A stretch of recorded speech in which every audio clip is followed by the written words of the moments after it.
प्रिया, तुला आता कसं वाटत आहे आणि तू किती वर्षापासून बिमार होती आणि तुला काय झालं होतं हे सगळ्या गोष्टी सविस्तर सांग. लॉकडाऊनपासून मी बिमार होती, पण आता मला बरं झालं. सविस्तर सांगा ताई, तुम्ही सांगा. लॉकडाऊनपासून ती बिमार होती, तेव्हापासून आम्ही तिला पुष्कळ दवाखाने केले. त्या दवाखान्यातून महिना 15 दिवस 8 दिवस असं तिला बरं वाटायचं, पण तिची बिमारी काही माहिती नाही पडली की तिला काय बिमार आहे, काय आहे, काय नाही, काहीच माहीत नाही. आता गुजरातमध्ये आम्ही भावनगरमध्ये तिचा दवाखाना केला, भरती केलं, सगळं केलं, रिपोर्ट केले, पण त्या रिपोर्टमध्ये काही सांगितलं नाही डॉक्टर लोकांनी.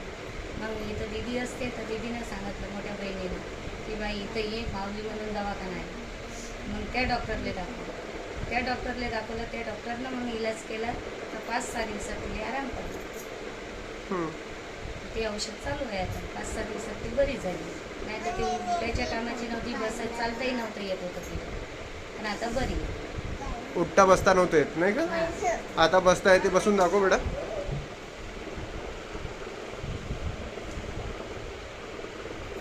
ठीक, बस.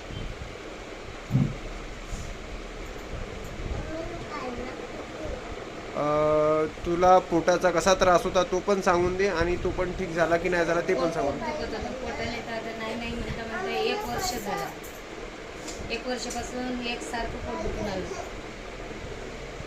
त्या पोटाची औषध खूप दिली आम्ही तिला, पण पोट कमी नाही झालं आणि निकालही नाही लागला त्या पोटाचं की वेळेला पोटात काय बिमारी आहे.